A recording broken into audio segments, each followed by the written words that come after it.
Buenas tardes a todas y a todos. Bienvenidos a este segundo webinario que nos acerca desde dos miradas complementarias. Esta tarde miradas de mujer a productos de consumo cotidiano.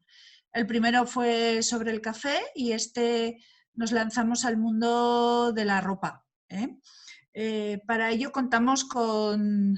Esta actividad se realiza en colaboración con la Regidoria de Cooperació del Ayuntamiento de Sagún, que aquí tenemos a la regidora, la concejala María Josep Soriano, y esta tarde, para este fantástico webinar en el que espero que aprendamos mucho y reflexionemos mucho, sobre todo sobre nuestro consumo y el consumo a nivel social de lo que es la ropa, contamos con dos mujeres, una desde Madrid, Laura Villadiego. Ella es periodista y licenciada en Ciencias Políticas y forma parte de un colectivo de periodistas independientes que se llama Carro de Combate, que desde muchos años, desde hace ya bastantes años, no sé Laura, pero creo ya casi 10 años, trabajan analizando productos que consumimos habitualmente desde una perspectiva del consumo como acto político.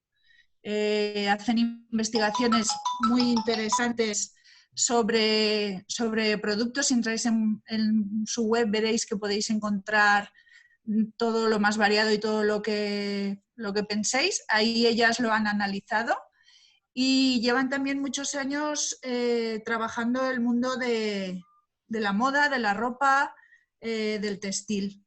Ahora incluso están haciendo una recogida de fondos para hacer una de sus investigaciones, que se llama Moda Basura y que ahora Laura nos contará. Por otra parte, contamos con unos compañeros de Comercio Justo también desde que abrió la tienda hace 22 años, que es Osfan Intermón. Ellos están en la importadora, el departamento comercial aquí al ladito, en Paterna. Colaboramos con ellos en un montón de cosas y hacen un camino conjunto con nosotros desde el principio.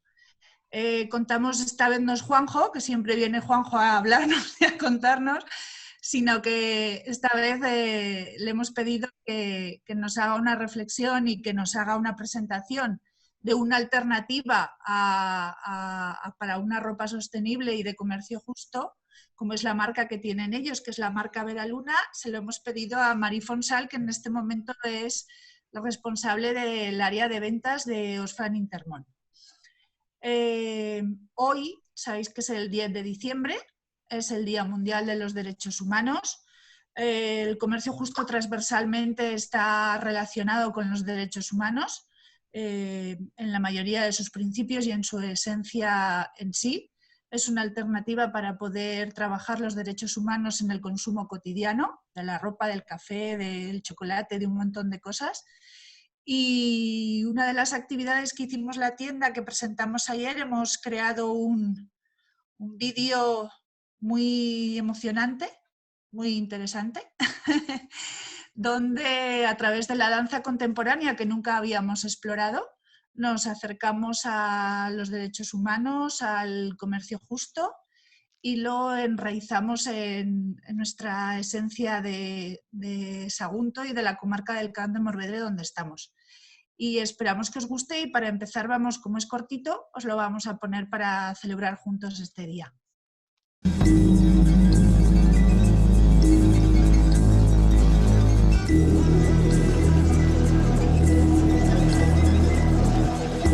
Quan optes pel comerç just, defenses les condicions de treball dignes per a milers de persones.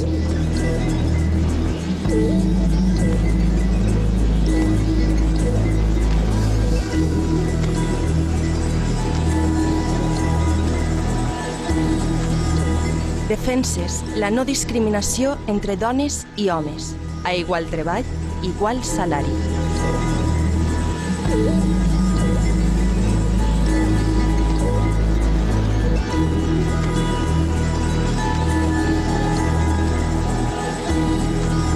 Quan optes pel comerç just, defenses remuneracions equitatives i satisfactòries per viure amb dignitat.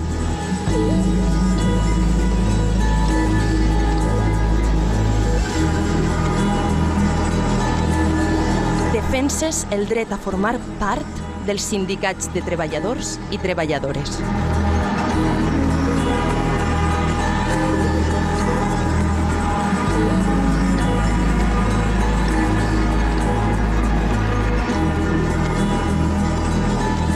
Quan optes pel comerç just, defenses el dret a la protecció de la infància, recolzant a les comunitats productores per lluitar contra el treball infantil.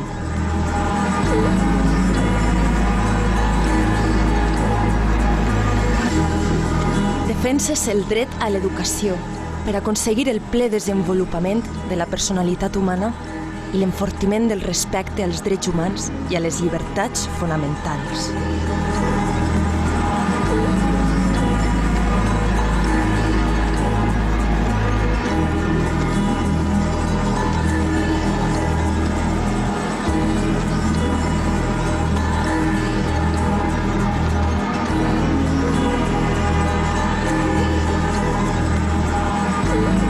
Defenses el dret a un medi ambient saludable per aconseguir un planeta sostenible.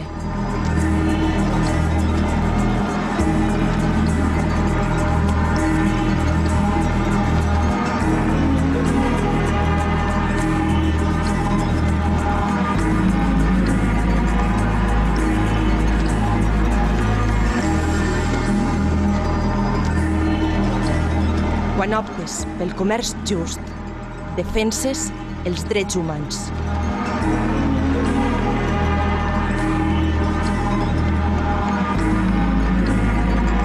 Ara, justament, és el moment d'optar pel comerç just.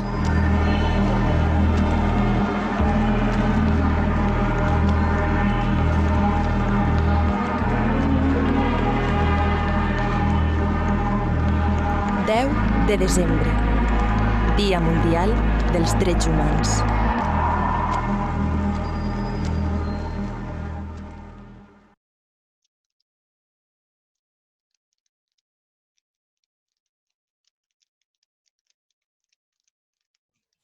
¿Qué tal? ¿Os ha gustado? Muy bonito. ¿Sí? Sí, ¿dónde está? Sí, está muy bien. Bueno, pues lo ha hecho casi todo gente de aquí, de nuestra zona, el grupo creativo Free Paella. La bailarina también es Ana Lola Cosín Torada, que también es, y la música también es de la zona y todo. Cuando queráis podéis venir a visitar el pueblo y os haremos un paseo por los lugares donde se ha grabado. Bueno, pues sin más, vamos a pasar a las presentaciones. Empezará Laura Villadiego de Carro de Combate. Y venga, Laura, cuéntanos el mundo de la ropa, el consumo frenético de ropa, la responsabilidad individual y social respecto a este tema y a ver si nos abres conciencia. Bueno, muchas gracias, Pilar. Y muchas gracias en primer lugar por invitarnos, ¿no? por interesaros por esta investigación que estamos desarrollando. Y bueno, muchas gracias también a todos los que estáis aquí, pues también interesándoos, ¿no? por estas historias, ¿no? que hay detrás de, como decía Pilar, nuestro frenético consumo de ropa, que es la mitad un poco del subtítulo de esta investigación. Voy a compartir una pequeña presentación para que lo veáis así como más gráficamente. ¿Ves? Nuestra investigación la hemos llamado, como bien decía Pilar, moda basura, y nos centramos en el impacto socioambiental, ¿no? de nuestro consumo frenético de ropa. Voy a explicar primero un poquito qué es lo que hacemos en Carro de Combate para quien no nos conozca. Y así pongo un poco las fechas esas que comentabas, Pilar, porque no llevamos 10 años, llevamos 9, pero bueno, casi nos acercamos, ¿no? ¿Qué es Carro de Combate, no? Pues bueno, Carro de Combate es un colectivo de periodistas independientes, somos todas mujeres, somos 4, que nos centramos fundamentalmente en investigar de dónde procede lo que consumimos y cuáles son sus impactos sociales y medioambientales, ¿no? ¿Cuál es el objetivo de todo esto? Pues fundamentalmente lo que nosotras queremos es dar una información lo más contrastada posible a pues, consumidores, consumidoras, ciudadanos, ciudadanas, que pensamos que están interesados, ¿no? en saber más sobre qué hay detrás de aquello que compran cada día y cuáles son sus impactos. como comentaba, ¿no? Llevamos casi 9 años con este proyecto, bueno, con este colectivo, ¿no? Es más que un proyecto ya.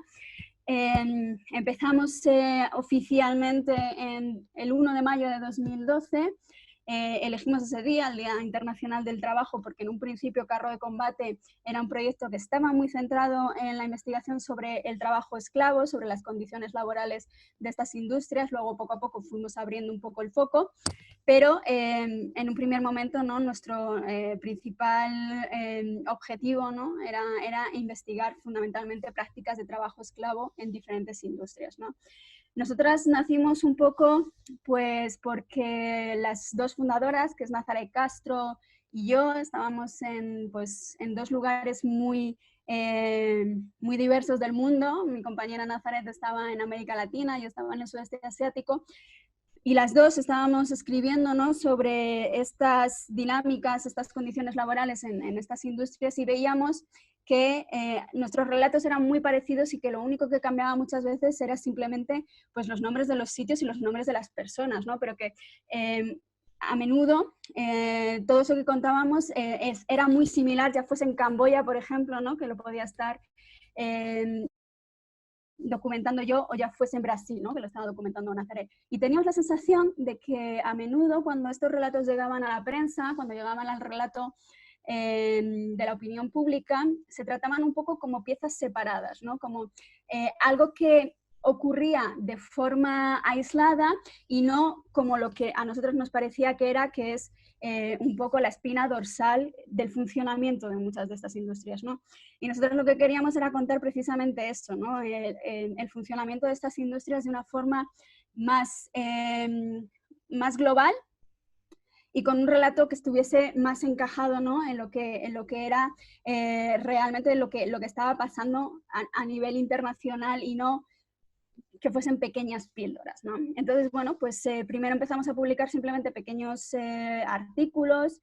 En realidad al principio éramos simplemente un blog, ¿no? sobre este trabajo esclavo, pero poco a poco nos dimos cuenta de que hablar sobre las condiciones laborales era muy importante, pero no era suficiente, ¿no? Porque había todo otro reguero de impactos que también estaban asociados a estas industrias, que en muchos casos eran también sociales, pero no necesariamente condiciones laborales, ¿no? Por ejemplo, expropiaciones de tierras, o cómo impactaban pues el asentamiento de estas industrias a diferentes comunidades, o los impactos puramente medioambientales, ¿no? Entonces, en ese momento decidimos que queríamos abordar la investigación de industrias más en profundidad, explicando y documentando toda la cadena de producción, todo lo que se llama, ¿no? La cadena de suministro generalmente, desde origen hasta el consumidor, ¿no? Hasta que nos llega a nosotros.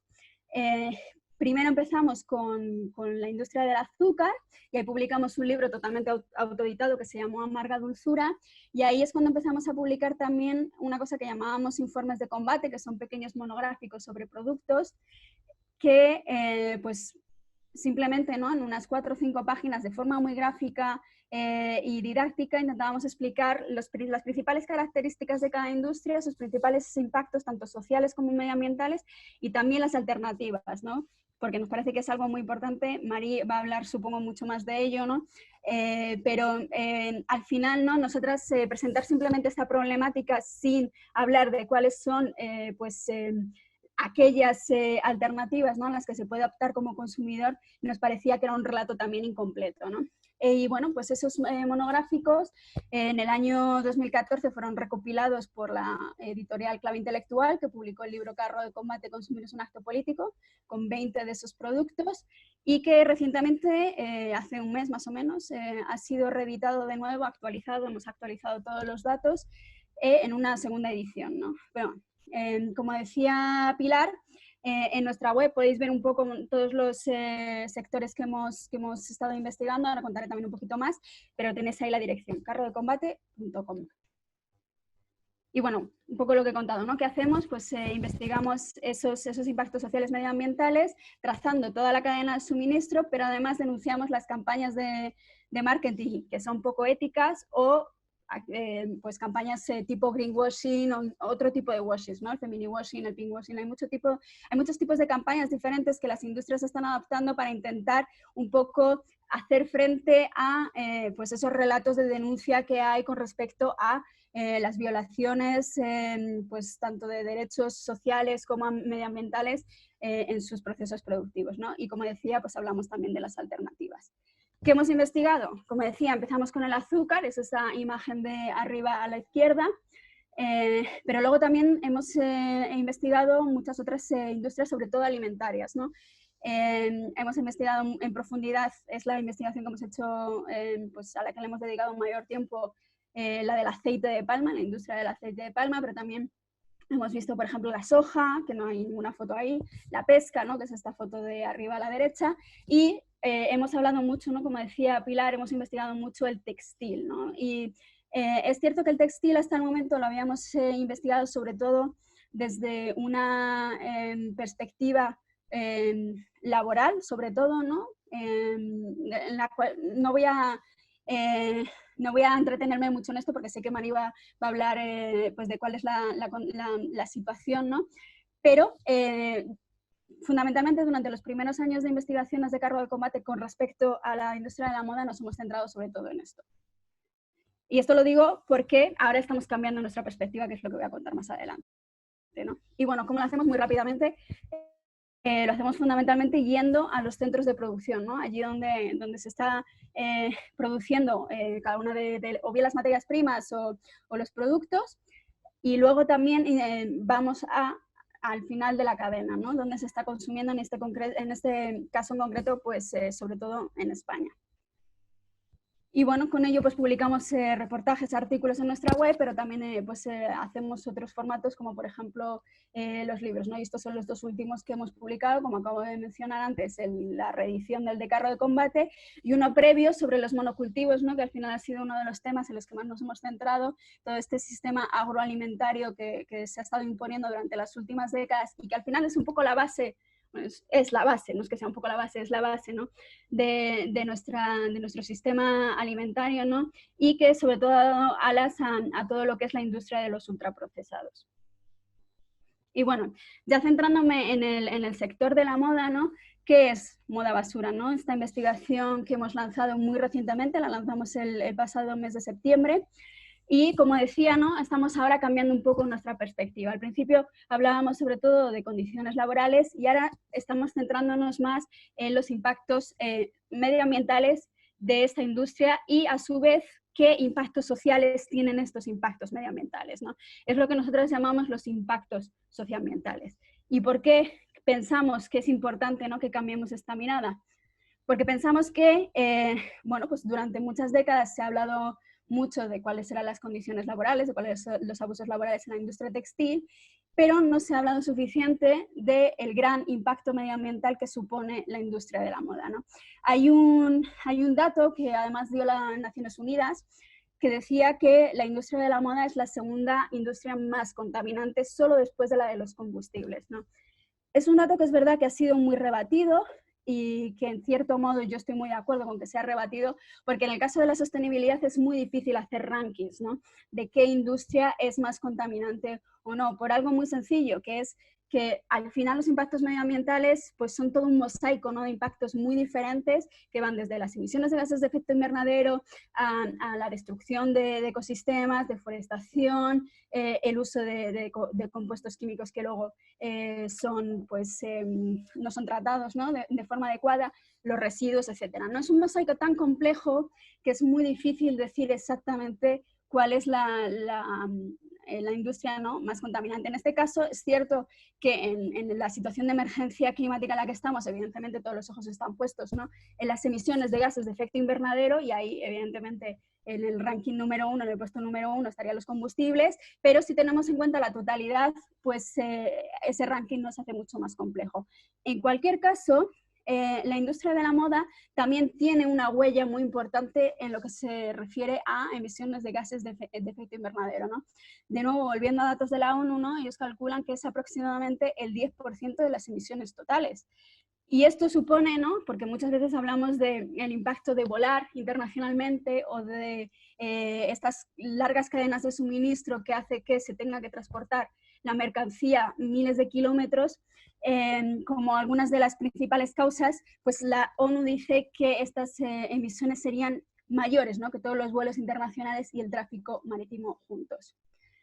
Luego hay otro problema, que es el de los residuos, lo comentaba hace un momento, ¿no? Cada segundo, esto es un dato de la Fundación Ellen MacArthur, cada segundo el equivalente de un camión de la basura lleno de textil es tirado en un vertedero o incinerado, ¿no? Esto, aparte de pues, generar emisiones de gases de invernadero adicionales, pues también supone un problema en la gestión, ¿no? De residuos y de contaminación de muchas comunidades.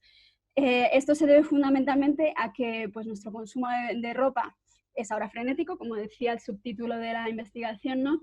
Se calcula que la producción de ropa se ha duplicado de 2000 a 2015 hasta los 100.000 millones de prendas anuales, ¿no? Y se piensa que en el pico de 2010 se produjeron 150.000 millones de prendas. Esto supone, por ejemplo, ¿no? En un consumidor medio europeo por persona, porque alguna vez, ¿no? Me han comentado, no, es que se incrementa el número de ropa que se produce porque hay más personas, ¿no? Pero es que también se incrementa el número que se produce por persona. En el caso de un consumidor, por ejemplo, europeo medio, se calcula que ahora mismo compramos un 60% más de ropa que hace 15 años, ¿no?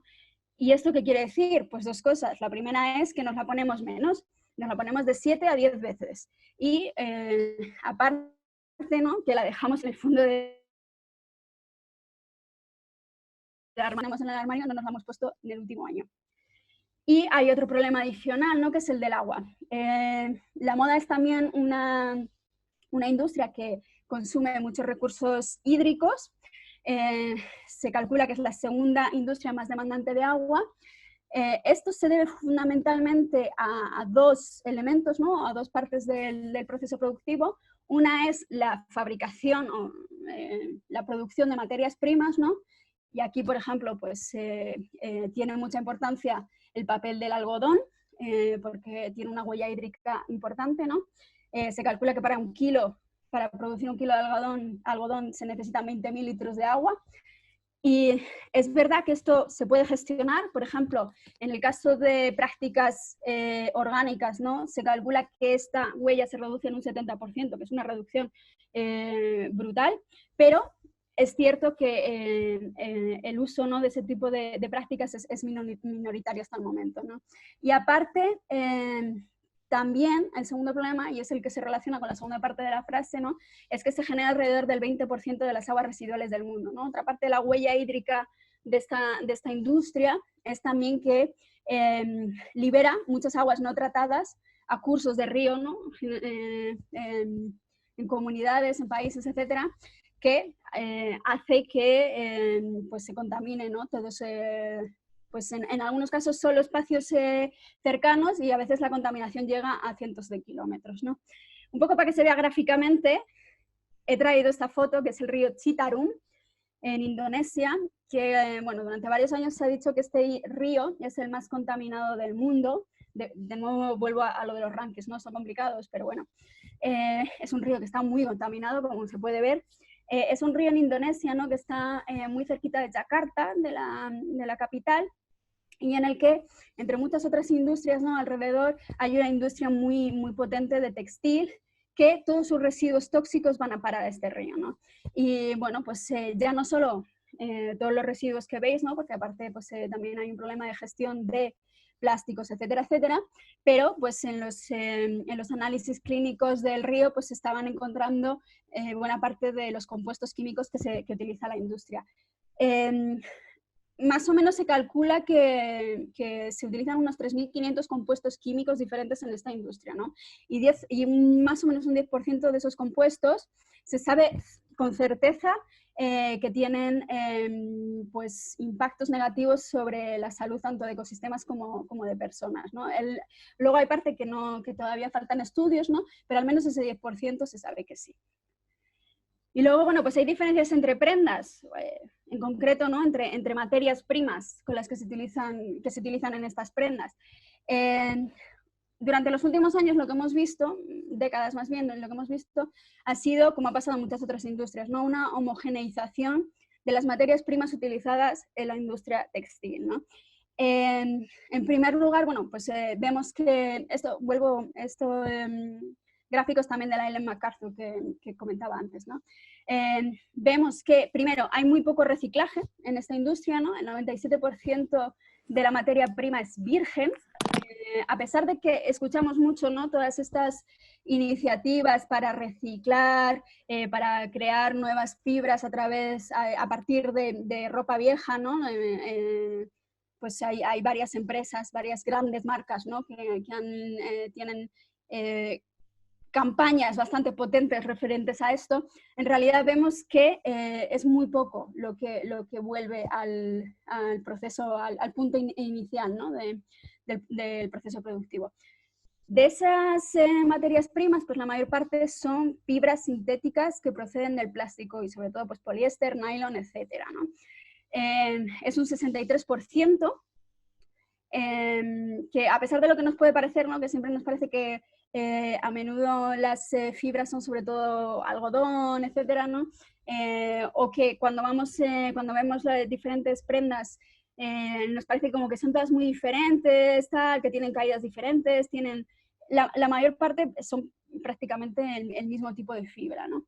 Luego, pues un 26% es el algodón, ¿no? Que comentaba antes, y un 11% es otro tipo de fibras. Aquí, por ejemplo, destacan fibras como pues, las pieles, la lana, el lino, el cáñamo, ¿no? Que en su conjunto pues, son mucho más difíciles de procesar en muchos casos, o al menos de meterlas en procesos productivos mecanizados, ¿no? Estandarizados, y pues son mucho menos utilizadas por la industria. Bueno, y lo que comentaba, ¿no? ¿Es lo mismo o no es lo mismo? Pues evidentemente pues no es lo mismo el impacto medioambiental, por ejemplo, que puede tener una fibra sintética, que tienes que, pues primero extraer la materia prima. Esto también depende, claro, volvemos a lo mismo, ¿no? De dónde sacamos la materia prima. ¿Es una materia prima virgen o es una materia prima reciclada? Y si es una materia prima virgen, es una materia prima para la cual se ha extraído el petróleo directamente, o la materia prima es parte, ¿no? Es un subproducto de un proceso industrial pues, en el que haya, ¿no? Petróleo, por ejemplo en la fabricación de plástico, ¿no? Pues igual parte de los residuos de ese proceso productivo pueden acabar siendo materia prima virgen para la industria textil, ¿no? Y bueno, y lo que comentaba antes, ¿no? Luego al final, pues todas estas materias primas generalmente acaban incineradas o en un vertedero, y ahí también pues su impacto no es el mismo, ¿no? No es el mismo el impacto de tirar una fibra plástica que no se va a descomponer, o que se va a descomponer pues mucho más difícilmente, que una fibra natural que tiene un proceso de descomposición pues mucho más sencillo, ¿no? Y luego, bueno, es algo que no está ahí, bueno, sí que está referido en el gráfico, ¿no? También tenemos el problema adicional cuando se trata de las fibras sintéticas, de los microplásticos que se generan durante el lavado, ¿no? Y bueno, hay alternativas, ¿no? Decía, hablamos mucho de las alternativas porque nos parece que, pues no hablar, ¿no? de quién está intentando pues solucionar este tipo de impactos que se dan en los procesos productivos sería un relato incompleto. En el caso del textil hemos hecho un directorio de moda sostenible que, como le comentaba hace un momento a Pilar, es verdad que está muy incompleto, pero porque lo basamos en nuestras experiencias de primera mano, ¿no? de marcas que nosotras conocemos. Entonces es como un poco lo que nosotras recomendamos, que sabemos que esas marcas trabajan bien. Luego hay otros directorios que además están referidos en ese mismo directorio, ¿no? Por si queréis conocer más. Y evidentemente pues siempre tenéis las tiendas de comercio justo, que siempre son un punto de referencia. Y bueno, simplemente es eso, ¿no? Si queréis saber más, como os comentaba, nuestra página web es carrodecombate.com. Ahí tenemos todas las investigaciones. Está en Moda Basura, está todavía pues en curso, ¿no? Todavía no tenemos los materiales completos publicados. Probablemente pues empezaremos a publicar de aquí a unos meses, porque tenemos que hacer los viajes pertinentes, ¿no? A los puntos de producción, a Bangladesh, a Camboya, a Marruecos, a Argentina, etcétera. Pero si simplemente ¿no? vais siguiendo la página, también tenemos nuestras redes sociales donde podéis ir siguiendo nuestras novedades, pues ahí podréis ver pues todo lo que vamos publicando. Y si necesitáis algo, pues ese es mi email y me podéis escribir.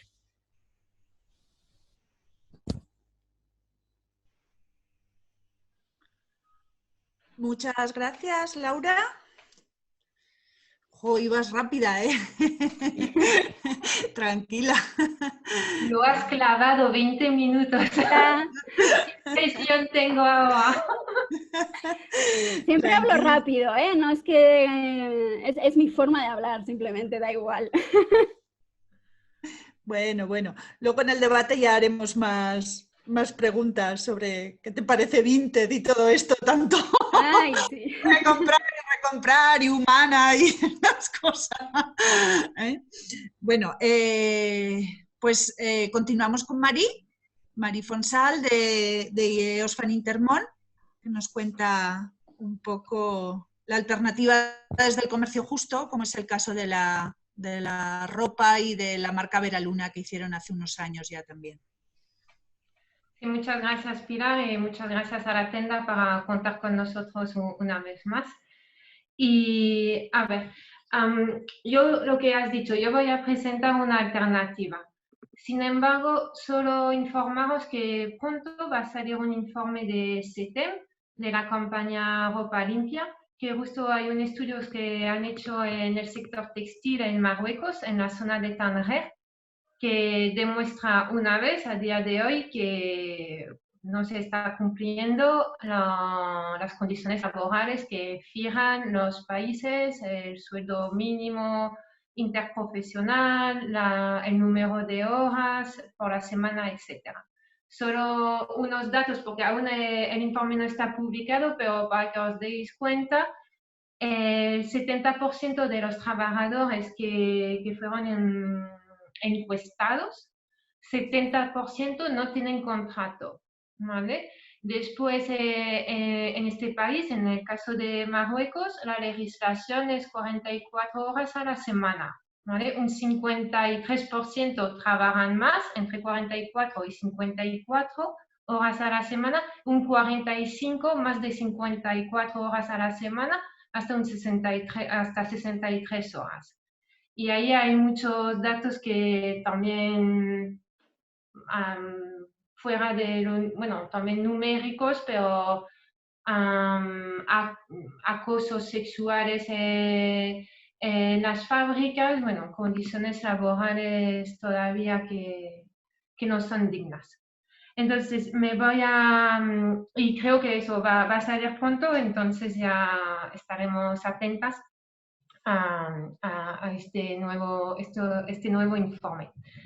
Me voy a focalizar de quién hace la ropa, pero quién hace la ropa de comercio justo, y en este caso de Veraluna. Un caso concreto que así nos permite ver lo que se hace bien y nos podemos imaginar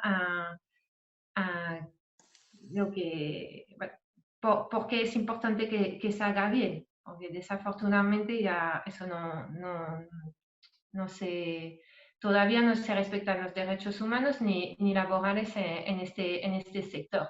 Y el video que al final han enseñado, bueno, que han realizado la tienda que acabamos de ver al principio de la charla, todos los estándares de comercio justo, ¿vale? Que son transversales con los derechos humanos, bueno, me los vamos a poder ver, vamos a aplicarlos aquí en este caso concreto, de ver quién está detrás de la ropa de comercio justo, quién la produce.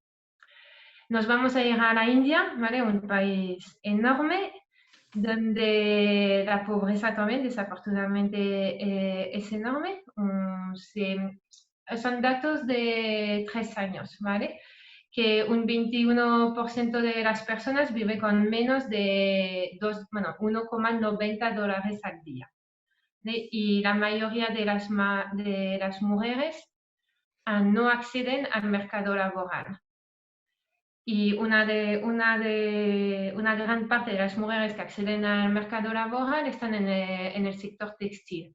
¿Vale? Hablamos de 45 millones de personas en la India empleadas en el sector textil, que representa un 4% del PIB del país. Y vamos a ir entonces a un modelo, ¿vale? De cadena textil que es posible, que tenemos en marcha ahora, verá Luna, creo que, no sé, casi 10 años.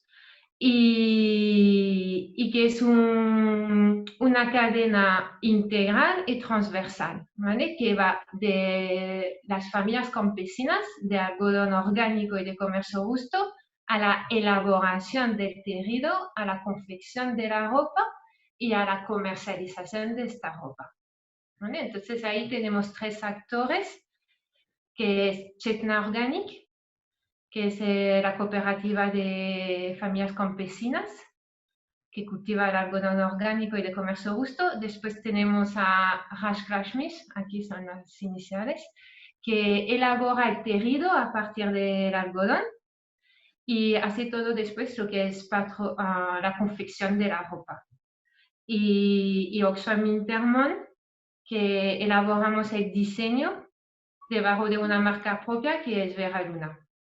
Y después lo comercializamos aquí en España. Y se puede encontrar unas prendas en la tienda.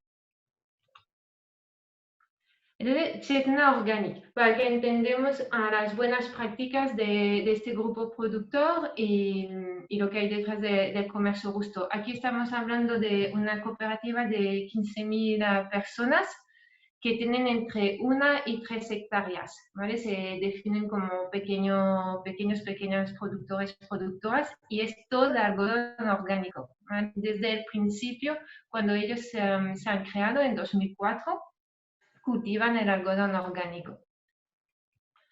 El algodón orgánico, como lo ha dicho Laura, es verdad que permite una reducción de la huella ambiental, ¿vale? Estamos hablando, has dicho 70, veo que yo estoy muy cerca porque tengo 71%, entonces a 1% los datos son correctos. 70, comparando con el algodón convencional, es un 70% menos de agua y un 62% menos de energía, ¿eh? Que son diferencias bastante importantes. Esta cooperativa está certificada GOTS, ¿vale? La certificación orgánica y comercio justo Fairtrade, ¿vale? Entonces ahí se incluye la prima el precio mínimo, la prima orgánica y la prima de comercio justo, la prima social, que los miembros de la cooperativa deciden en la asamblea anual el uso, ¿vale? Deciden para qué van a utilizar esta prima, que en general se utiliza para proyectos que benefician a toda la comunidad, no solo a los productores, porque cuando se utiliza la prima para, por ejemplo, mejorar la infraestructura de una escuela, la escuela no pertenece a los miembros de la cooperativa, la escuela es de la comunidad, entonces es una mejora que va a beneficiar a las familias de la comunidad, unas forman parte de la cooperativa y otras no. Entonces también la cooperativa se convierte como un actor importante en su comunidad, que eso es algo muy importante que se ve es transversal en el modelo de comercio justo. Y después tenemos a Rajlakshmis, que nos cuesta algunas veces pronunciar. Entonces, Rajlakshmis es una empresa de tejido y de confección 100% orgánica, que utiliza solo algodón orgánico y de comercio justo, ¿vale? Toda su producción es orgánica y de comercio justo. Ahí estamos hablando de 821 personas trabajadoras y casi todas, ¿vale? 812 tienen un contrato indefinido, ¿vale? Y 9 temporales, ¿vale? No hay ninguna subcontratación, ¿vale? Todas estas personas tienen entonces un contrato, una cobertura sanitaria, una seguridad social, ¿vale? No hay una excepción. Todas esas personas que trabajan ahí, ¿vale? A nivel de salarios, hay un salario que está en la India que está fijado entonces por el sector interprofesional del textil, ¿vale?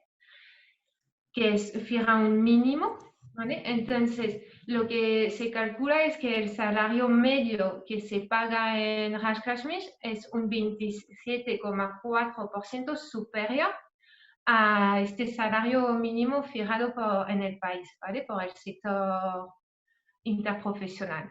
Y el salario más, esto es el salario promedio, el salario más bajo que se paga en Raj Kashmir es superior un 5,5%, ¿vale? Al salario interprofesional. A esto se tiene que añadir los proyectos que deciden dentro de la cooperativa, dentro de la organización, perdón, dentro de la empresa de Raj Kashmir, los proyectos que vienen de la prima de la prima FLO, de la prima Fairtrade, de comercio justo que se paga, ¿vale? Vamos a decir que en la cooperativa de algodón también se paga una prima, ellos lo deciden también sus proyectos, y lo mismo en la fábrica de tejido y de confección de ropa. Esto, por ejemplo, bueno, es uno de los ejemplos de, a ver, la prima hay muchos proyectos porque cada año pueden decidir invertir en un proyecto o unos proyectos. Eso es uno de los ejemplos de uso de la prima de comercio justo en Raj Kashmir, que entonces han decidido comprar filtros de agua, ¿vale? Y kit de salud para los trabajadores y las familias también de los trabajadores, ¿vale? Que cuando hay muchos trabajadores eso que no viven en la zona, que tienen que emigrar, y entonces eso era una de las necesidades que los trabajadores han identificado. Hablaba antes de, bueno, en el caso que la jornada laboral muchas veces no se suele respetar, ¿vale? Entonces hay una legislación vigente que el problema es que muchas veces se viola.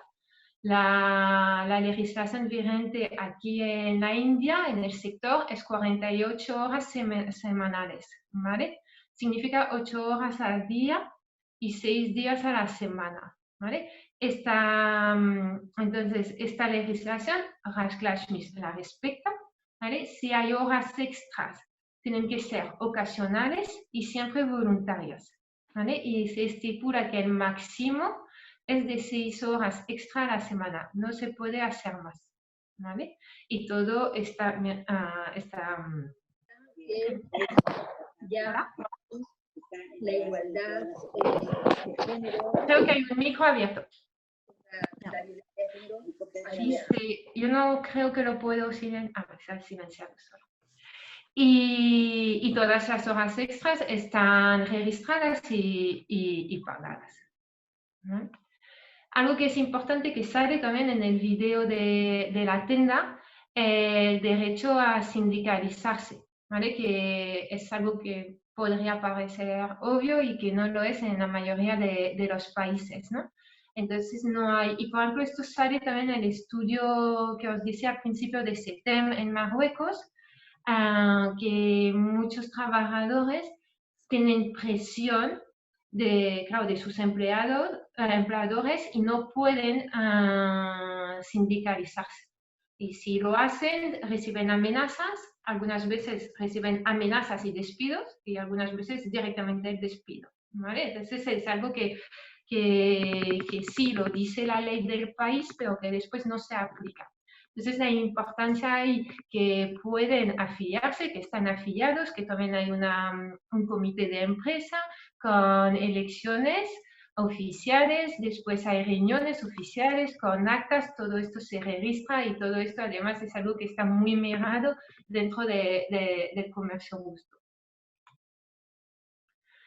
Otros aspectos porque también ahora se habla mucho de, vamos a decir, otros sellos éticos, y es verdad que el comercio justo focaliza mucho sobre la formación, ¿vale? Es muy importante que haya formación para todas las personas trabajadoras, que no sea una formación una vez en 5 años y que después no se vuelva a hacer, ¿vale? Sobre una formación profesional. En este caso estamos hablando de una fábrica de tejido y de confección, entonces sobre las nuevas máquinas que utilizan, pero sobre todo también sobre las condiciones laborales, sobre el comercio justo. Y la parte de género también es muy importante, que es algo que no suele existir en otros sellos éticos, que haya y que se aplique una política de género, ¿vale? Una igualdad salarial y el derecho a la baja de maternidad, ¿vale? Después todo lo que es la seguridad laboral y de salud, con una persona en este caso que está dedicada, una enfermera y una evaluación de riesgos y seguimiento de todos estos temas. Como la situación es la que es, creo que era importante también explicar lo que ha pasado durante la COVID, que creo que, bueno, somos varias personas en la charla que hace unos cuantos años que trabajamos en comercio justo y creo que aún así siempre no, bueno, yo por lo menos si hablo en mi nombre, me sorprendo de cómo no son nuestros, pero con cariño los llamamos nuestros grupos productores, pero bueno, cómo los grupos productores con quien colaboramos ya han actuado, han conseguido salir adelante y de nuevo han puesto las personas y el medio ambiente en el centro. Nos lo han demostrado una vez más y entonces ahí en el caso de Raj Kashmir han tenido que cerrar. Ya sabéis que en la India ha habido varios cierres de confinamientos y todos los trabajadores, todas las trabajadoras han recibido el 50% de su sueldo, han recibido la seguridad social y los que han ido a trabajar el mes de abril, porque hubo un momento que se podía abrir un 30%, han trabajado 7 días y han cobrado todo el mes, ¿no? Además, se ha ayudado con la distribución de kits de higiene para los trabajadores y también para las familias. En el caso de Oxfam Intermón y de la mayoría de los actores de comercio justo, por el momento no conozco ni uno que nos ha sumado a esto, hemos mantenido todos nuestros pedidos. No se ha cancelado ningún pedido a esta fábrica y a ningún productor de comercio justo. Y todos los actores de comercio justo a nivel europeo que conocemos han seguido lo mismo, han hecho lo mismo. ¿Qué podemos hacer? Ya Laura ha lanzado unas pinceladas antes, ¿vale? Claro, de reducir todo lo que podemos, de comprar realmente lo que es necesario, de reutilizar la ropa que hay de una amiga, de un amigo, de comprar en tiendas de segunda mano, de ir cuando vamos a una tienda, si no es una tienda de comercio justo o una tienda de segunda mano, de preguntar, de mirar lo que hay detrás de la etiqueta, de cuestionar, de ver dónde se ha fabricado y preguntar, aunque quizás no tenemos una respuesta adecuada, pero preguntar cómo se ha fabricado. Y después, bueno, para tener una compra segura, ya podemos optar por comercio justo y después otras alternativas de moda ética, sostenible, lo que se llama también lo que está dentro de slow fashion o las iniciativas locales de kilómetro cero. Algo que creo que no he comentado sí, bueno, he comentado que la fábrica era 100%, bueno, algodón orgánico.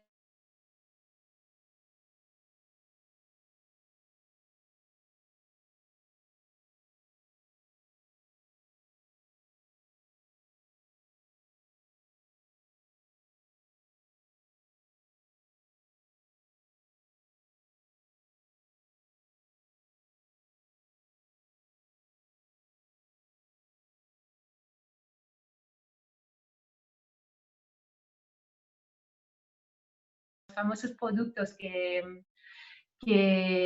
hace Raj Kashmir para ver a Luna, para nosotros, que son muy cómodos. Y bueno, unas fotos de Chetna orgánica y aquí tenéis también mi email. y ahora ya abrimos el debate. Y dejo de compartir. Muchas gracias, Mari. Qué bien, escribes valenciano o catalán, ¿eh? Sí, pero lo he dicho al principio y no lo he vuelto a decir aquí, que justo, bueno, con CETE ha habido una pre-presentación del informe en Cataluña y ha habido eso, la alternativa, se ha presentado la alternativa de Vera Luna, entonces he dicho, bueno, voy a utilizar esta presentación porque sé que además he pensado que para la tienda ya lo podíais utilizar después, pero ya yo lo he hecho en castellano y con un acentito bien francés que no puedo esconder. Eres francesa, ¿no? No, No hay duda. Bueno, muchos años aquí, pero eso. Muy bien, muy interesante recordar lo que hay detrás de nuestros productos, qué cantidad de cosas buenas, ¿no? A ver, abrimos un poco ahora, si os parece, el turno de debate y si queréis, para organizarnos un poco, quien quiera hablar que lo ponga primero en el chat y así le damos la palabra directamente, ¿eh? Y a ver si hay alguna intervención o alguna cosa. Yo sí que me gustaría preguntar a Laura, incluso a ti, Mari, probablemente de las 3 R's de reducir, reutilizar, reciclar, probablemente yo creo que en la ropa, la R de la primera, la de reducir, creo que es lo más complejo de concienciación.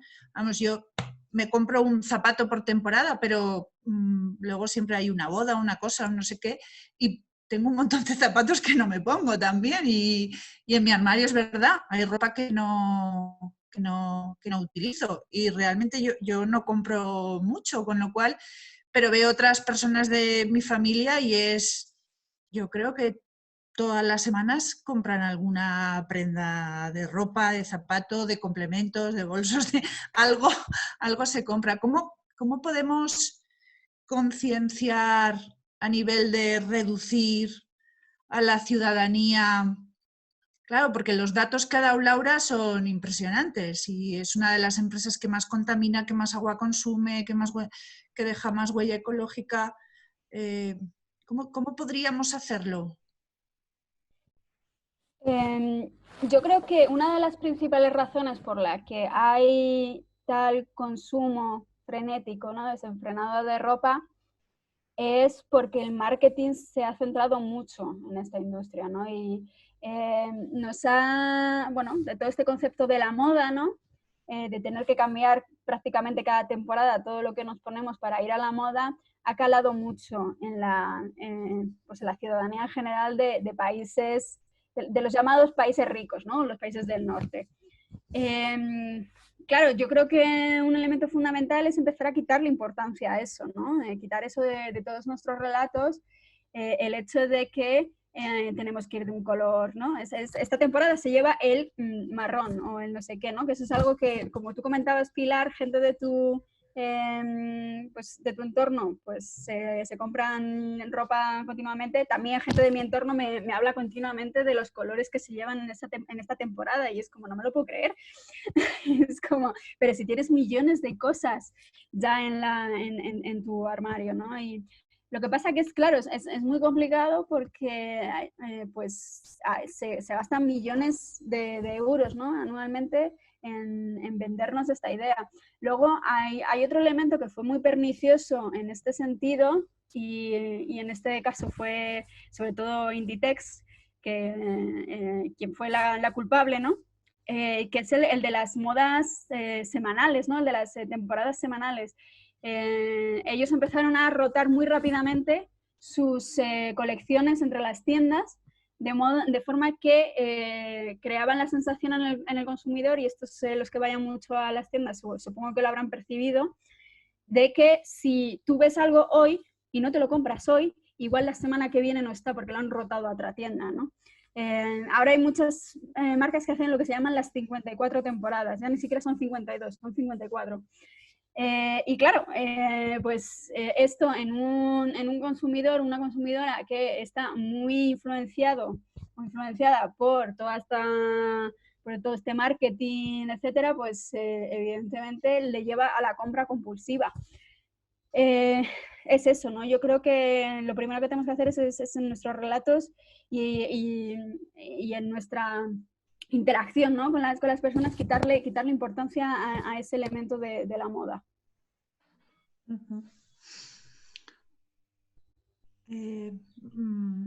Hay creo que es una pregunta, pero no sé si hay, de Joan Gandía a todos, una pregunta a Xavier. Ya no sé si Sí. pregunta Joan Gandía. Xavier no, le decía que quería intervenir. Vale, Joan Gandía. Buenas tardes. Buenas tardes. En primer lugar, gracias a la Tenda por la organización de estas jornadas y a las ponentes, a María y a Laura, por sus aportaciones.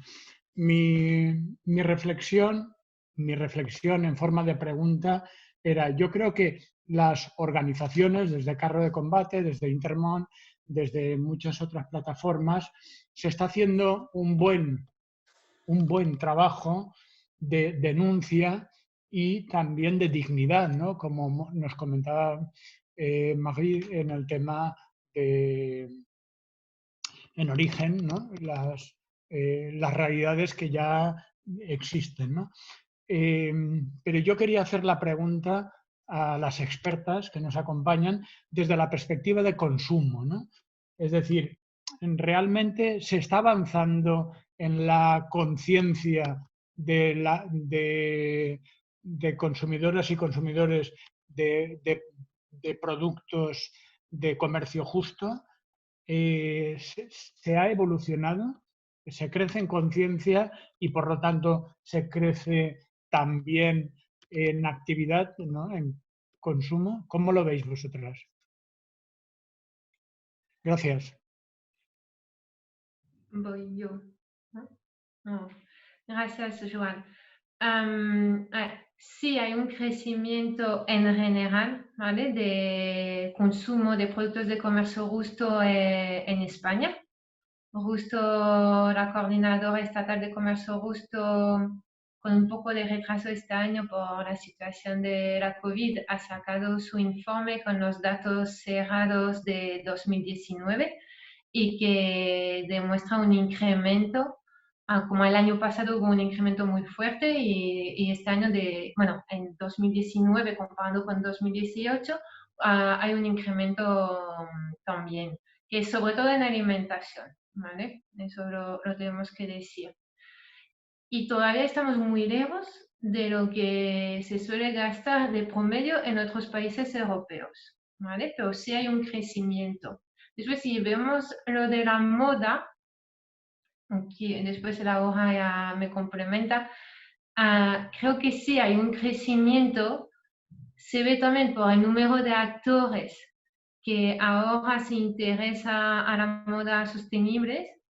Entonces, eso significa en general cuando hay, no siempre es así, pero cuando hay más actores es porque la demanda es un poco mayor.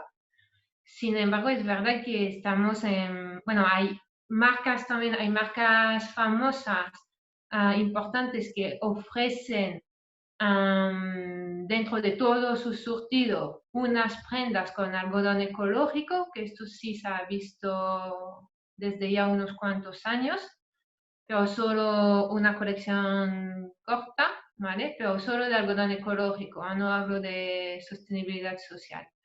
Y entonces sí, se está moviendo, pero es verdad que estamos muy lejos, sobre todo sabiendo los números y millones de euros que mueven el sector textil. Entonces, todavía somos un nicho de mercado muy pequeño, creciendo, pero muy pequeño. Y todavía muy pequeño en Europa, comparando con otros países europeos.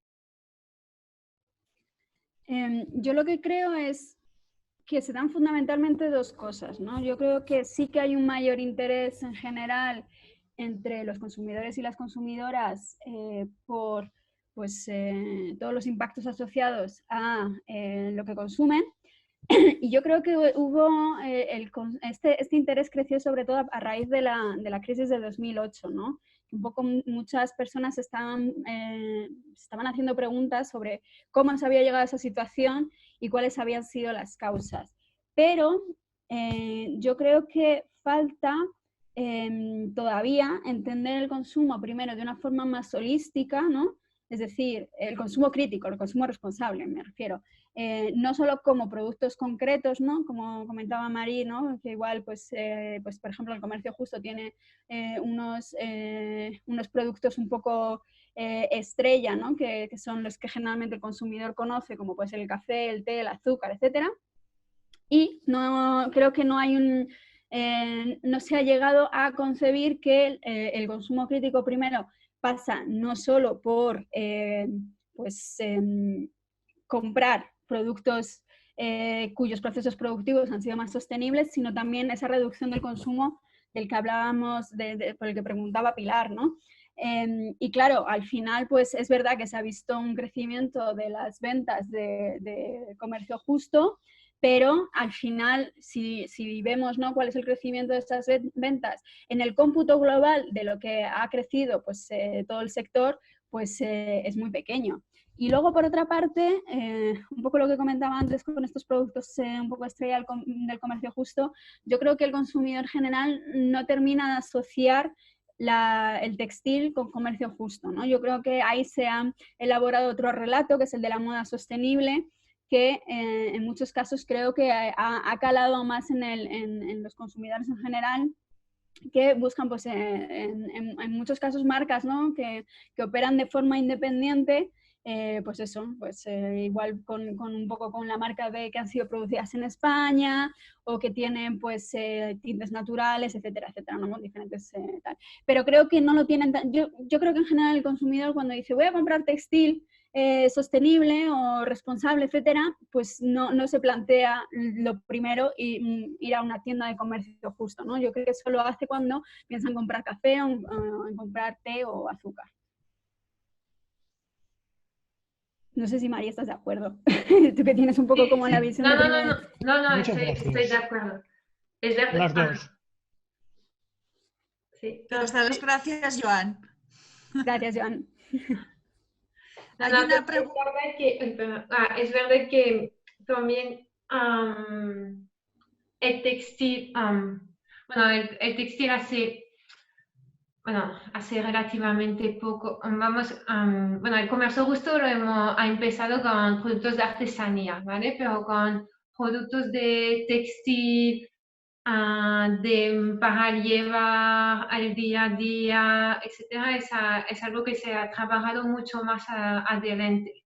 Y también es complicado para organizaciones de comercio justo conseguir ropa de moda, pero sin que sea de moda, ¿vale? Porque la moda es un sistema, bueno, lo has comentado antes, ¿no? Yo no sabía ahora de 54 colecciones de tendencia de no sé qué y no va con nosotros.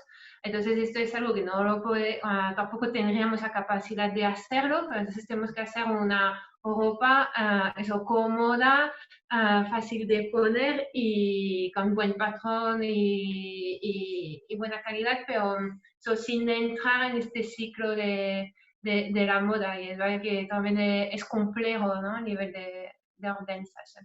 Y quería decir, para el crecimiento, creo que algo que hablamos de los consumidores y somos fundamentales, ¿vale? Pero la administración pública en el comercio justo ha jugado y juega un papel súper importante. Y los países donde se ha visto un cambio más rápido, o un salto, vamos a decir, son países donde se ha introducido criterios de comercio justo o criterios éticos en las licitaciones. Y en el textil es posible, ¿vale? En el textil es posible, en camisetas para trabajadoras, para trabajadores, por ejemplo, es posible ahí incluir criterios de comercio justo. lo que es verdad es importante entender lo que hay detrás del comercio justo. Entonces, no es solo incluir criterios de comercio justo, pero sí, también tiene que venir acompañado de un presupuesto que permita comprar realmente comercio justo. Porque con lo que hemos dicho, hay un precio mínimo que se paga, un precio justo, hay una prima social que se paga, entonces es importante tomar en cuenta eso y también tomar en cuenta los plazos. ¿Vale? En comercio justo en general vamos a intentar no sobreestocarnos, entonces ya se hace producción sobre pedidos, sobre todo se habla de textil, y entonces cuando eso, un ayuntamiento o otra administración pública quiere incluir estándares éticos en sus licitaciones, bueno, es contar con organizaciones como la Tenda, como Xamintaman, como muchas organizaciones que estáis aquí para informarse y saber un poco lo que se tiene que poner en cuenta. O con la coordinadora, que al final es lo mejor, porque es la que nos representa. Y eso sí se nota, se ha notado en ciertos países donde ha habido mucho trabajo de coordinadoras o del sello, de la Asociación del Sello de Comercio Justo, y entonces se ha incluido estos criterios, y es verdad que hace que al final llegas a más gente que conoce, en este caso, el sello, o conoce lo que es el comercio justo, y después, bueno, ya lo tiene más en cuenta en su día a día. Sara Hernández, una pregunta. Sara. Hola, buenas tardes. Estaba activando el micro. Muchas gracias a las dos por vuestra participación y por aclararnos tantas cosas. Aún así tengo dudas, pues voy a preguntar. No sé, me parece que no lo he llegado a ver en ninguna diapo ni lo he oído, pero que estoy trabajando a la vez.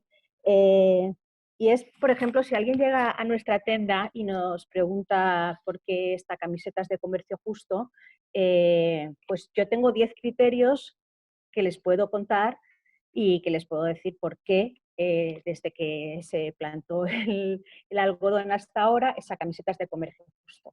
Cuando me preguntan por qué es orgánico, ahí ya, ya no sé contestar porque tampoco estoy tanto en el tema.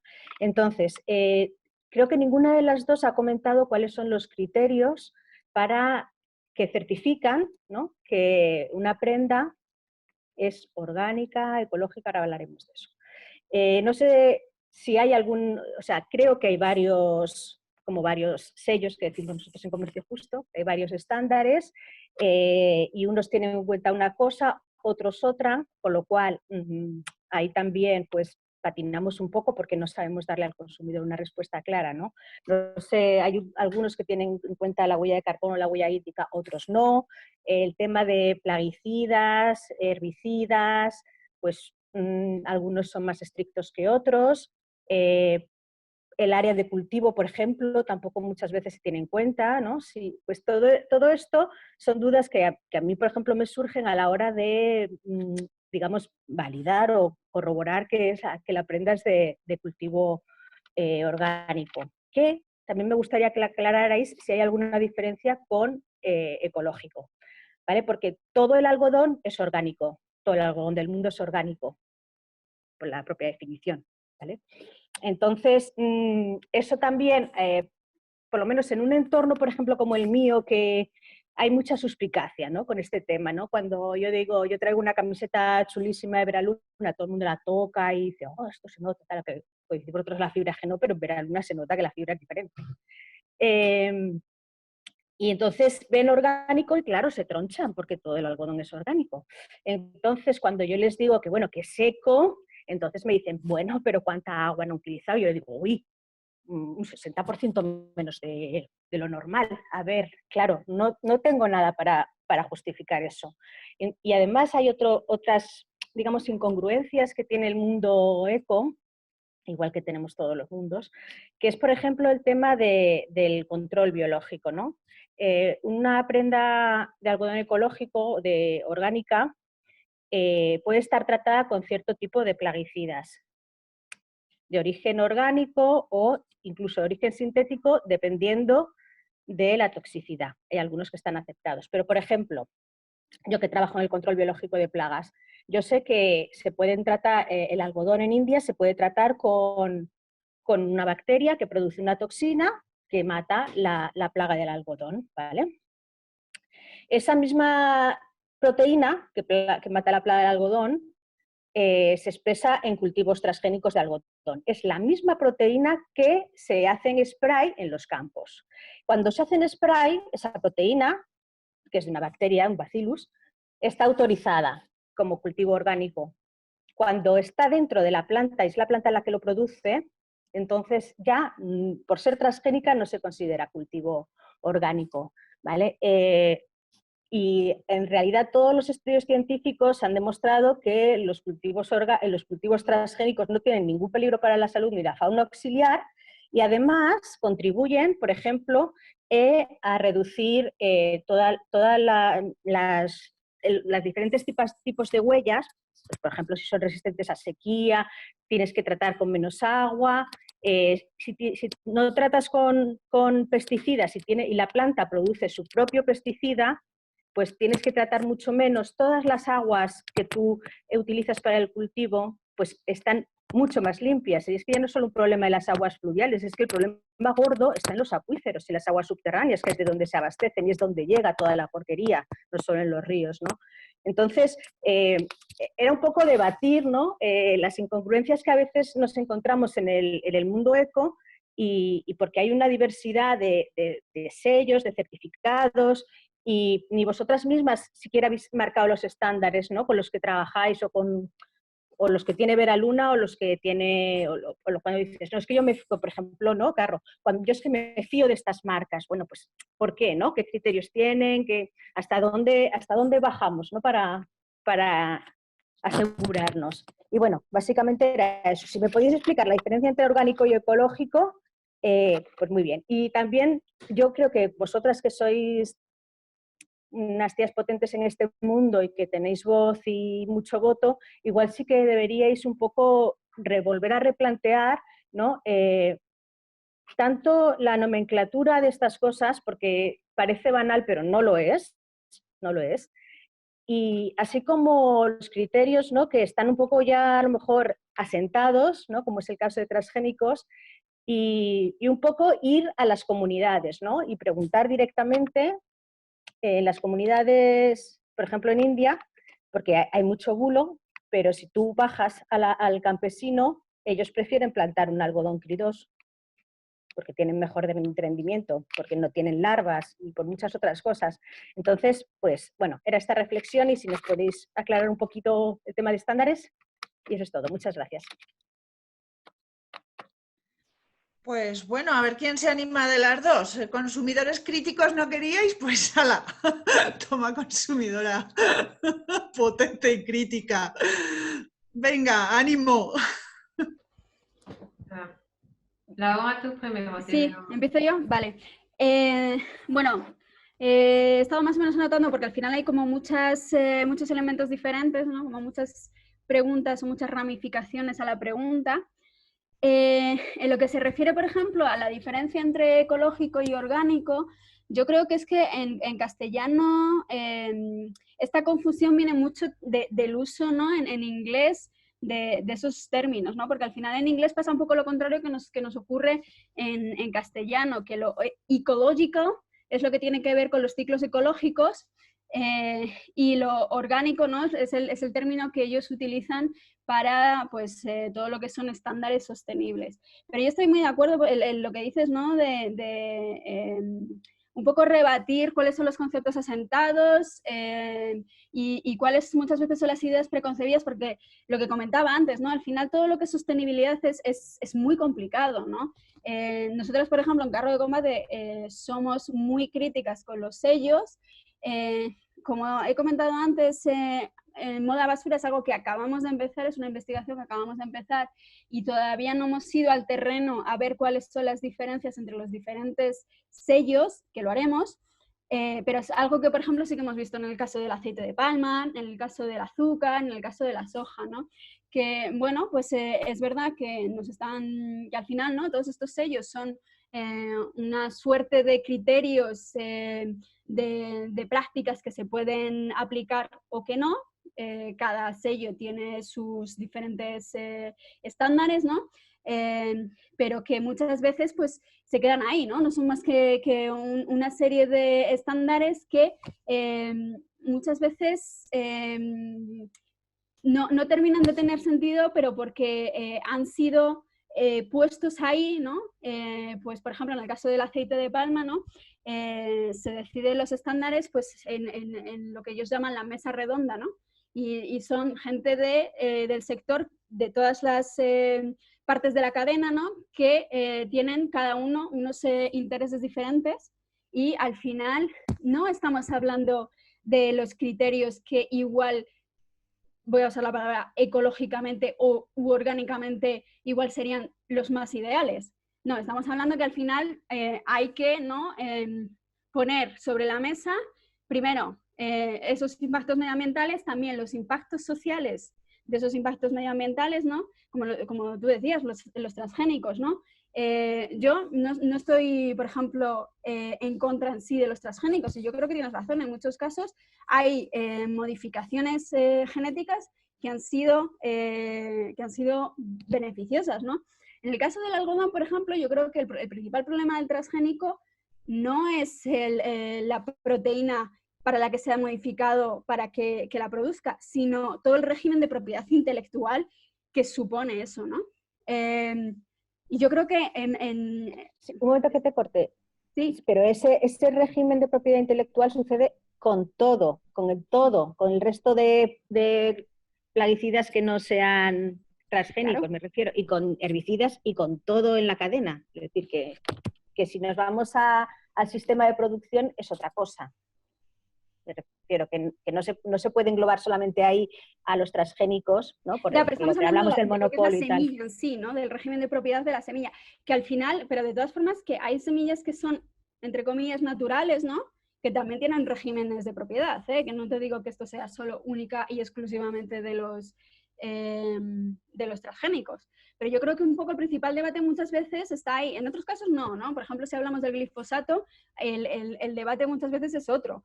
Pero, claro, es un debate que tiene tantas capas diferentes que evidentemente es muy difícil, ¿no? Es lo que decía antes, hacer un ranking de qué es lo más sostenible es que es imposible. Porque, ¿qué es lo que pesa más? ¿No? O cuando vas a hacer un sello ecológico, pues igual, ¿qué es lo que pesa más? ¿Qué pesa más? ¿El agua? ¿El uso de energía? ¿El uso de pesticidas? ¿La degradación del suelo? ¿El qué? Me pregunto si se hacen estándares por sectores. Sí. Claro, ¿no? Generalmente entonces, por materia prima. Claro, por eso, por materia prima. Sí. No, pero incluso por materia prima, incluso una misma materia prima, si la plantas en Indonesia no es lo mismo que plantarla en India. Por ejemplo, en el caso de la RSPO, del aceite de palma, había estándares que hablaban de, porque claro, con el aceite de palma, ¿en qué pensamos impacto medioambiental? Orangutanes. Pues claro, había estándares que hablaban de la preservación de hábitats de primates, no sé qué, no sé cuál. Y claro, decían, es que en Colombia no tenemos esto. Entonces, ¿cómo aplicamos nosotros esto, no?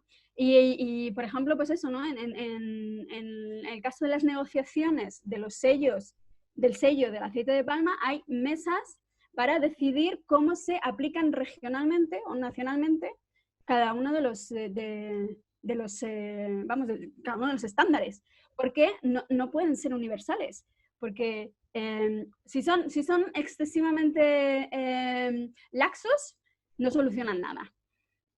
Y si son excesivamente restringidos, pues no son aplicables, ¿no? a diferentes escenarios. Entonces lo que tienen que hacer es una cosa general y luego ir haciendo planes nacionales. Es que es muy complicado y claro, es normal, ¿no? Cuando llega alguien a preguntarte, bueno, pero ¿y por qué esto y esto no? Pues claro, es muy difícil ir punto por punto, ¿no? Y es que incluso es lo que te digo, que yo ni siquiera cuando me dices esto tiene un sello no sé qué, es totalmente sin huella, ¿no? Es neutro. No, nada es neutro. Entonces, ¿dónde ponemos la barra? de qué es ecológico y qué no. ¿Qué cantidad de impactos estamos dispuestos a asumir?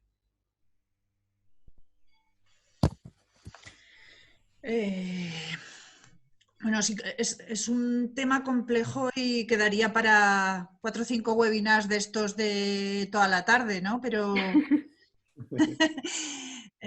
pero bueno, los sellos también tienen una parte que ayudan al consumidor a situarse, ¿no? Por decirlo de alguna manera. Desde luego que hay que ver lo que hay detrás de los sellos, quién los controla, cómo se establecen los estándares y todo, pero también son una manera del consumidor de tener una orientación o una guía, sin ser fiel seguidora de los sellos, pero vamos, es la manera que también nos orienta un poco.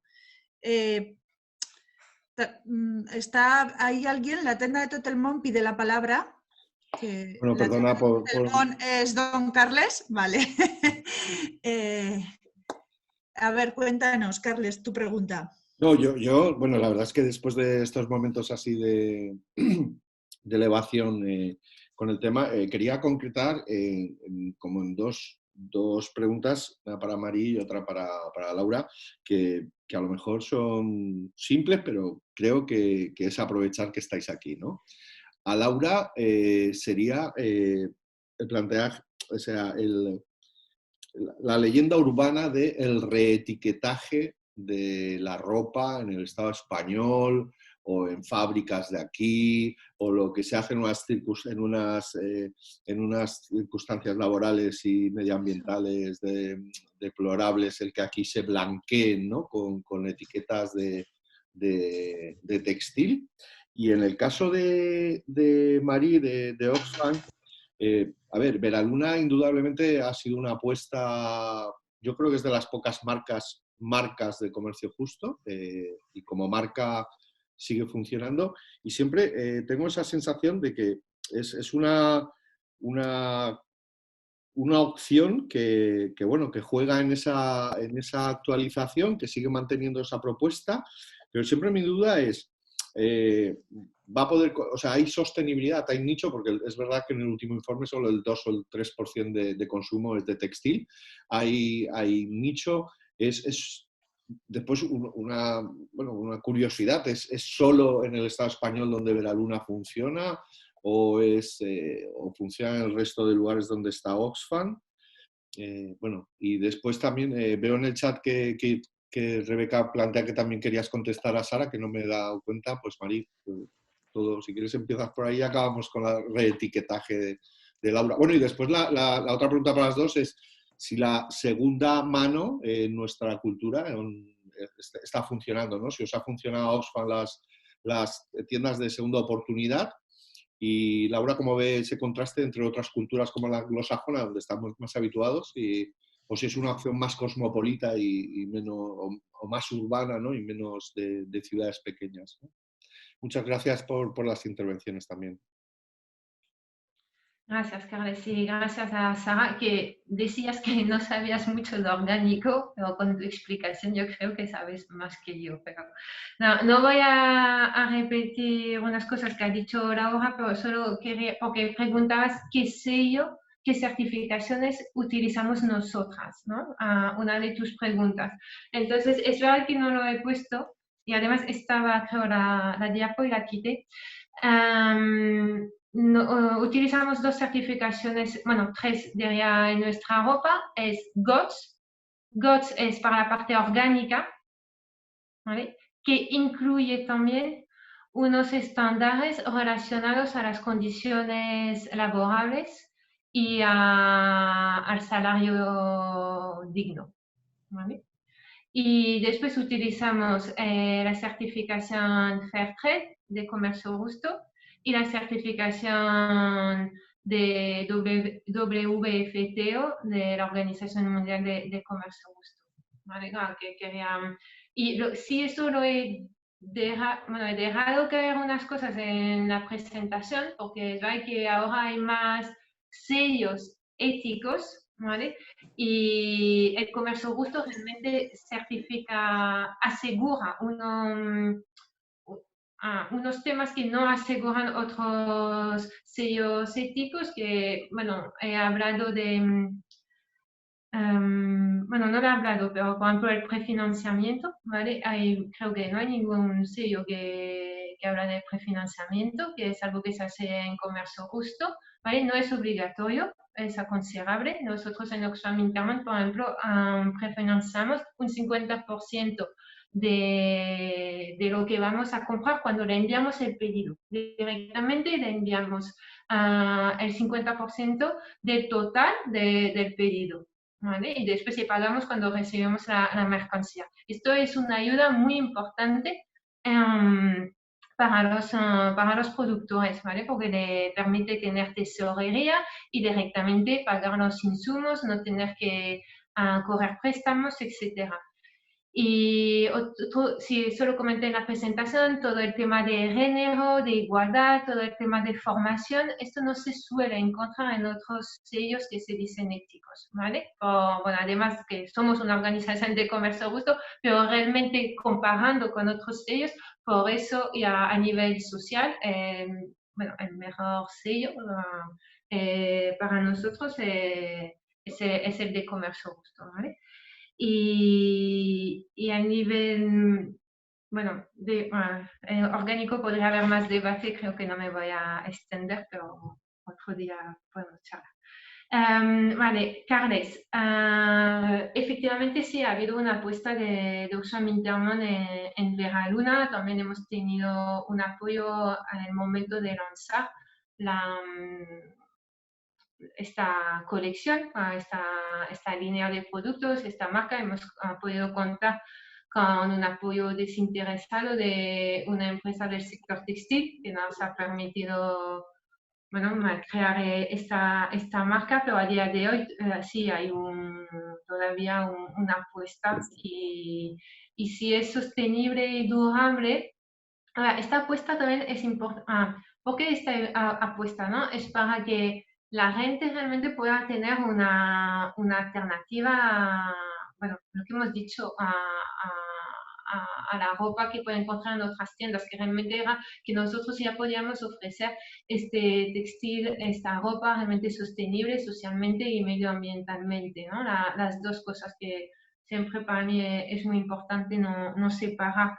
Y entonces, y así que la gente nos vea como una opción que, como ha dicho Laura, no nos ve como una tienda de textil, pero es un poco también la intención que piensan en nosotros cuando ofrecemos textil y que sea todo el año, que no sea solo cuando vaya para Navidad o algo así. Entonces, esto fue una apuesta pensando también si podíamos después ofrecer esta gama en otros puntos de ventas que no sea de comercio justo, ¿vale? Para que realmente sea más sostenible y llegar a más consumidores.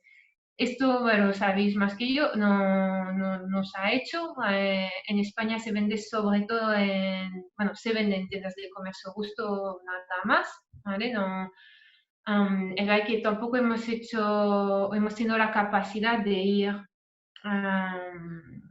buscando estos nuevos mercados en España, y también después la dificultad es cuando sales del comercio justo es que el otro actor entienda todo lo que hay detrás del comercio justo, y sabemos que los plazos en textil también de comercio justo es nada que ver con lo que se ofrece en el mercado y es un poco complicado. Y lo que sí hemos conseguido hace ya un año es ofrecer los pijamas de Vera Luna a otras organizaciones europeas de comercio justo, ¿vale? Que desde el principio estamos ofreciendo, explicando lo que hay detrás, como lo he hecho hoy. Nos ha costado, pero lo hemos más o menos, lo hemos conseguido, ya hemos empezado el año pasado, para Navidad pasada. Entonces hay otras organizaciones que lo ofrecen, como por ejemplo, bueno, mucha gente del mundo de comercio justo, como GEPA, por ejemplo, los alemanes.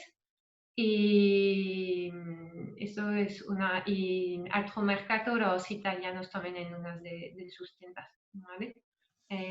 Y lo que sí estamos haciendo es con los calcetines, que eso es más nuevo, ¿vale?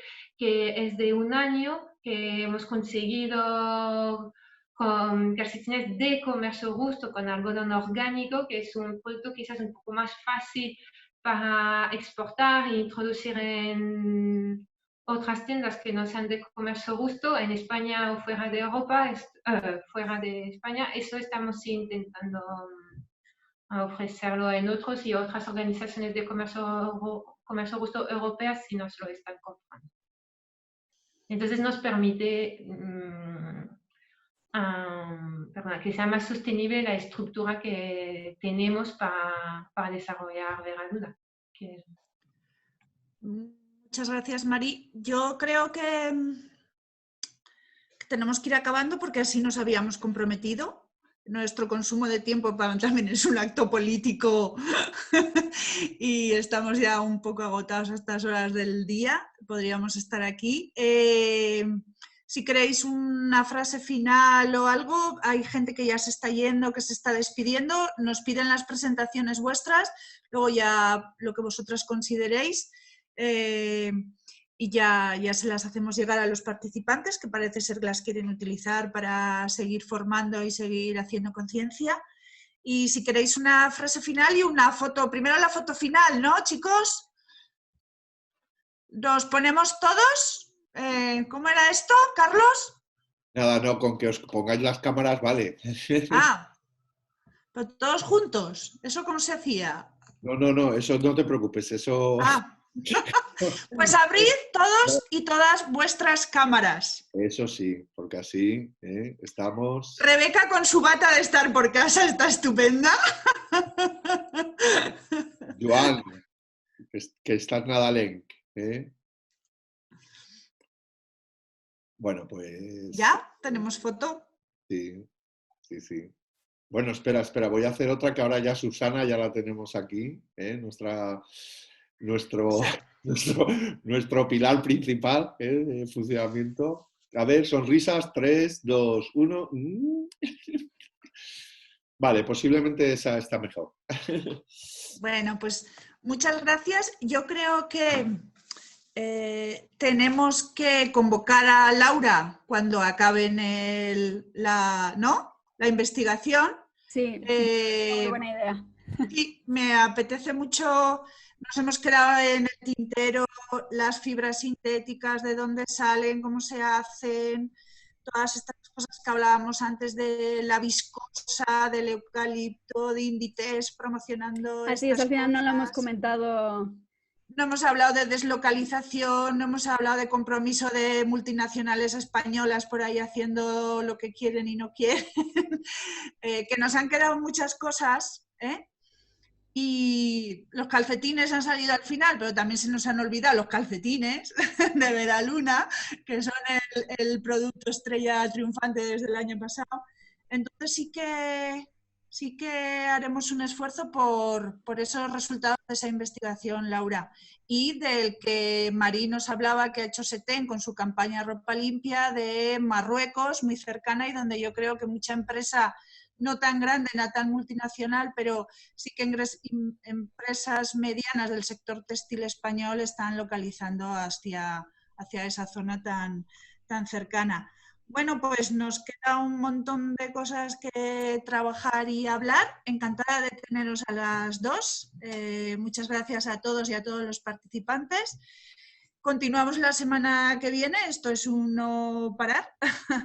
Tenemos el martes Cosmética Natural con Jordi Serena de la Fundación Equimercado Axis, que nos contará un poco también el desarrollo de comunidades productoras de aceites esenciales. Me gusta mucho porque hay muchas africanas, del argán, la jojoba o eso, como la intervención del comercio justo a nivel de África puede transformar vidas, como dice Oxfam.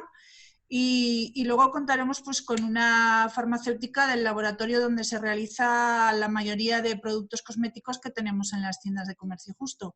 No solo las de Equimercado, sino creo que también la línea de Oxfam de esencia también se hace en el mismo laboratorio, que además es de la tierra, es de Onil de Alicante, y que veremos también la otra visión complementaria desde el mundo de la empresa que hace estas cosas aquí. Y luego el jueves tenemos cacao. Cacao ya nos vamos al mundo mundial y acabamos ahí. Por fin hemos confirmado la presencia del director de Norandino, que es una cooperativa que ahora ha hecho 20 años con un discurso muy potente, muy reivindicativo del Perú. Y contaremos también con Etiquable, la cooperativa francesa, y a ver si nos cuenta el milagro francés de desarrollo del comercio justo, a ver si podemos trasladarlo al territorio español, y con nuestros compañeros de Ideas de Córdoba, que siempre están ahí para todo. Entonces, pues muchas gracias a las dos, emplazamos a todos los asistentes a la semana que viene y... ¿Alguna cosa más? ¿Un aplauso final, Carlos? ¿Un algo final? O... Bueno, antes una cuña, porque la gente del carro de combate necesita financiación vía goteo. Laura ha sido muy respetuosa, pero tenemos que hacer un poquito de goteo. No, pero es que el goteo terminó. En el goteo ya no se puede aportar. Pero nosotros nos financiamos fundamentalmente a través de mecenas, así que si alguien se quiere hacer mecenas en la web, hay una pestañita arriba que pone Hazte mecenas. Y ahí pues cada uno puede elegir la cantidad que quiere donar y a partir de 30 euros además les mandamos el libro a casa. Bueno. Pequeña cuña ahí. Gracias. Pues Pilar, ahora sí, un aplauso y hasta el martes que viene. ¡Yuhu!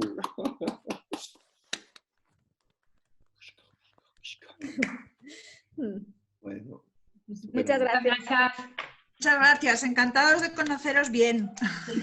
Bueno, Zaida, en la próxima participas tú con la ponencia sobre Zara Home. Sí, perfecto. Y aparte una gran amante de Inditex. O sea que cuando queráis. Muy bien. Pilar ya te he enviado la presentación, ¿vale? Muchas así gracias. ya no se me olvida. Vale, yo ahora te la mando. Perfecto. Muy bien. Sí, Muchas gracias a todas y todos. Mil gracias, un placer. Si no os llega la presentación es culpa de Carles. Cada uno a su responsabilidad, ¿no? Bueno, adiós, hasta luego. Gracias a todos. Gracias. Hasta la semana. Adiós. Chao.